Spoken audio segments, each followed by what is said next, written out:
के सामने शोभा ने नो को एक्सपोज कर दिया, जिससे नो को बड़ा झटका लगा। सीरियल क्योंकि सास भी कभी बहू थी में आने वाला है एक बड़ा ट्विस्ट, जहां नोना मेहर को लंदन ले जाना चाहती है, वो भी अकेले, बिना तुलसी के। लेकिन शोभा उसका प्लान फेल कर देती है और सबके सामने सच्चाई उजागर कर देती है। वहीं दूसरी तरफ पार्वती तुलसी को हवेली लौटा देती है और परी को लगता है झटका, क्योंकि हवेली उसके हाथ से निकल जाती है। आने वाले ट्रैक में नोना घर लौट रही होती है। मन में कई उलझनें थीं और चेहरे पर हल्की मुस्कान। जैसे ही वह दरवाजे से बाहर आई, उसकी साड़ी तुलसी के पौधे में फंस गई। वो धीरे से झुककर उसे छुड़ाने लगी, तभी पीछे से पार्वती की आवाज़ आई, इतनी जल्दी में कहाँ जा रही हो नो? पार्वती की नज़रों में शक साफ झलक रहा था। उसने धीमे स्वर में कहा, कभी कभी कुछ रिश्ते इतने पास आ जाते हैं कि दूरियां खुद ब खुद मिटने लगती हैं। संभल कर रहना, वरना घर की शांति बिगड़ सकती है। नो ने मुस्कुराने की कोशिश की, लेकिन उसके भीतर हलचल जरूर हुई। अगले दिन सुबह का माहौल कुछ अलग था। घर के लोग नाश्ते की मेज पर बैठे थे और नो किसी गहरे विचार में डूबी थी। आखिरकार उसने अपनी बहन से कहा, मुझे लंदन जाना है। मेहर के साथ नए बुटीक की ओपनिंग में शामिल होना है।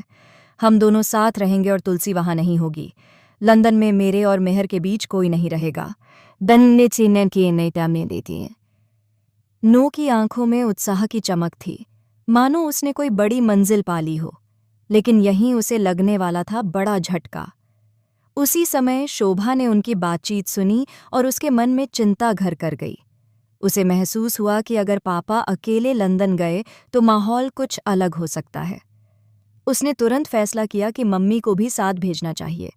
उस शाम जब सभी लोग खाने की मेज पर बैठे थे, शोभा ने बात उठाई, मम्मी आपको भी लंदन जाना चाहिए, वहां पापा को आपकी जरूरत होगी। तुलसी ने हल्की मुस्कान के साथ मना किया, लेकिन शोभा बार बार आग्रह करती रही, मम्मी इस बार आपके बिना नहीं चलेगा, आप वहां जाएंगी तो सब अच्छा रहेगा। कुछ देर के मौन के बाद तुलसी ने हामी भर दी। कमरे में एक पल के लिए सन्नाटा छा गया।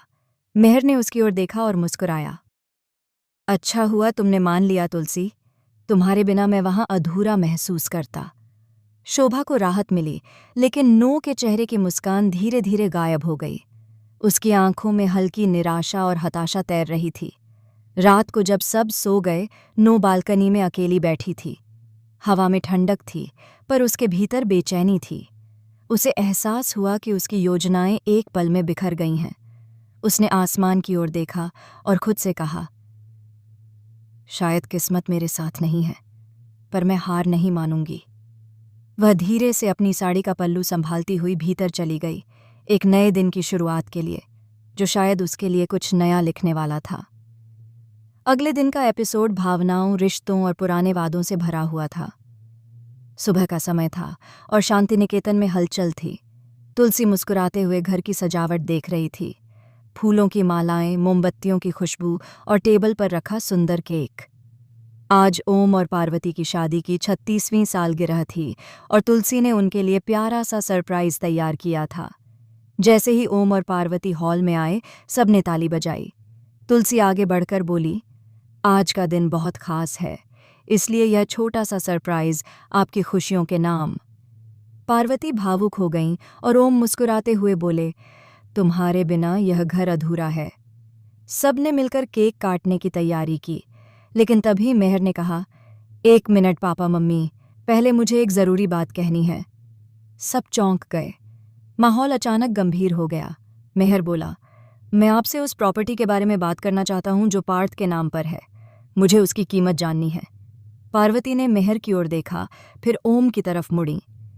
ओम ने शांत स्वर में कहा, मेहर, यह हवेली सिर्फ ज़मीन नहीं है,